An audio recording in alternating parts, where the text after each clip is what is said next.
big rear end out of your way.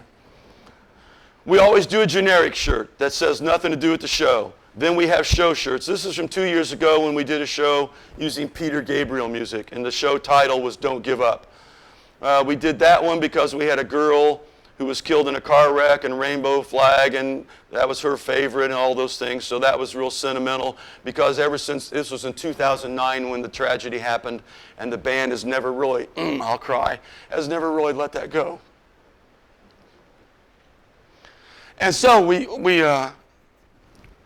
used the motto, don't give up. And it meant a lot to the kids. And that was a generic one. And if you take that design and somehow search the internet, you will find somewhere where we stole that.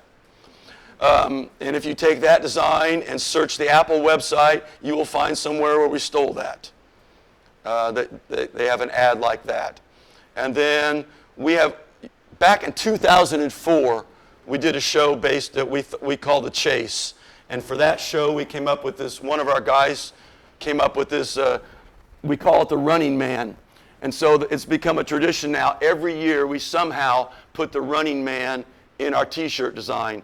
And so for the Don't Give Up, you see the second guy had fallen down. That happens every year. We do Alumni Night. We sell a t-shirt for that.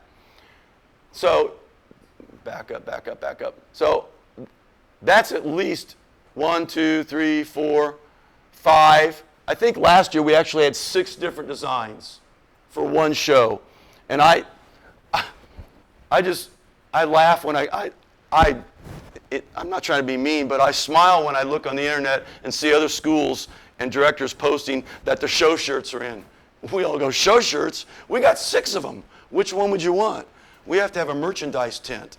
But we find when the orders go up, when the designs go up, you can hear the kids out in the hallway going, I'm getting that one, I'm getting that one, I'm getting that one. And then mom and dad will be there that night. Oh, I'm getting one of those. Grandpa wants one of those. We sell a ton of shirts. And they're happy about it. And you see them all the time all over town. Okay, we're sick at Northview. And Mr. Kikta, who's one of the guard instructors, used to be the assistant band director. And he and I were huge Radio City Music Hall Spectacular Christmas fans. And we were all about it. And we turned your normal one-night Christmas concert into a 3-night show with props and sets and guest artists and skits and total coordinated activity. We call it the Christmas Spectacular. It involves the band, the choir, the dancers, and the drama department. We have a 600-seat auditorium, and we sell out in the first 2 days every year. We probably need to go to 4 shows, but we haven't quite figured out how to do that and not abuse the kids at that time of year. Right now, the band kids don't perform all 3 shows. The freshmen do 1 show, the sophomores probably do 2 shows, and the juniors and seniors do all 3 shows. It's getting to the point, which I'm really proud of, where I hear kids say that this is as much fun as anything else we do.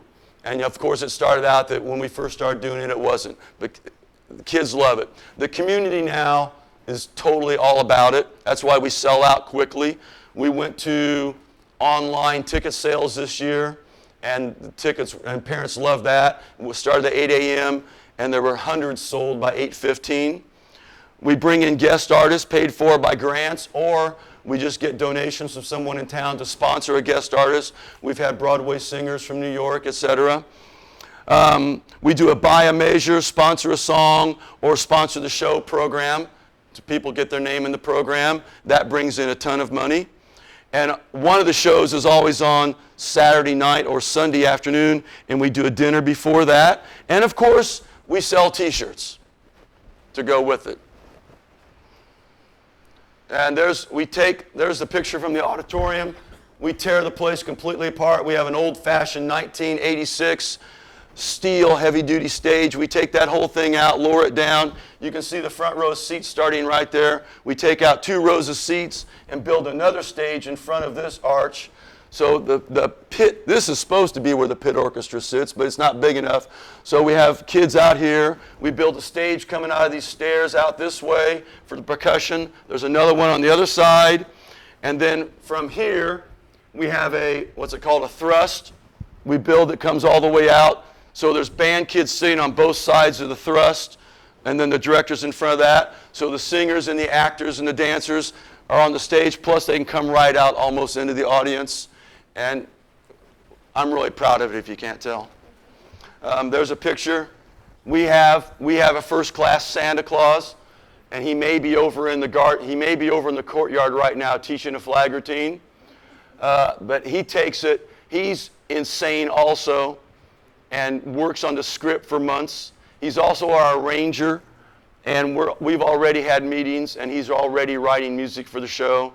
You can see the band sits in front of the choir, and we have stolen everything from Radio City there is to steal. One of these days, I'll retire because a copyright lawyer is going to walk into my office and want to talk about something. I'll just have to walk out and disappear to Cuba or something. That's Color Guard. We have a complete set of Santa costumes. We have a complete set of the reindeer costumes. We have the marionette costumes. We can do every Christmas. Over the years we've built up, we can do every Christmas thing there is to do. Percussion always does one big feature that Pete writes. And there's the picture. There's a scene from the end. You can see the band sitting out front. Looks like the guard. Most of them are in their toy soldier costumes, and then the choir standing behind that, and you get a little hint of the decorations. The whole auditorium is decorated. It's really festive, and now this year we're going to start adding more theatrical effects. We do confetti cannon at the end, blow snow out on everybody. Our choir director she's been teaching 8 years, and she's really nice and reserved and very professional and very prim and proper. And last year was the first year we did the confetti cannon at the end of the show, and there's a column here and a column here, and you can hide behind that column. And so I said I would do one on one side, and I didn't have anybody to do the one on the other side.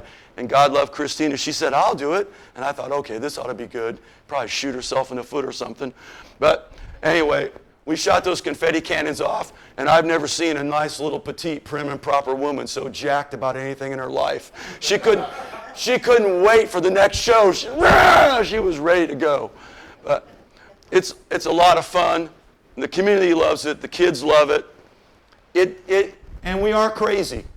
The week before this show, you can come to Northview at midnight and we'll be there. Not the kids, but the staff will be there. We're crazy, but it takes that kind of insanity to pull it off. But that's what's fun to me.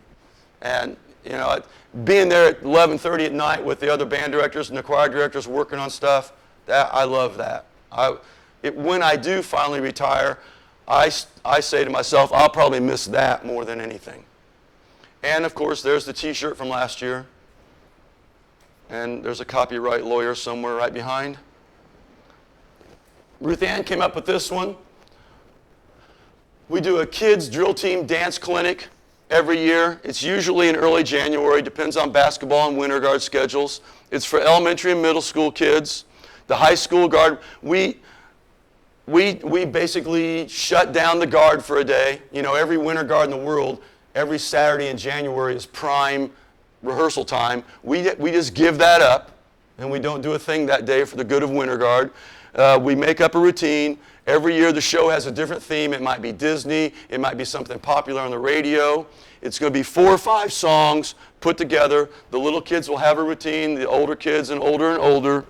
The guard will split up, and the guard kids make up the routines with a little guidance from the staff and Ruth Ann. They split up during the day. All the little kids come in, learn the routine. And then if the schedule works out, sometimes it has to be a different night, but if the schedule works out, we let them go about 4 o'clock. They come back that night. They perform at the basketball game. It's easily a $2,000 profit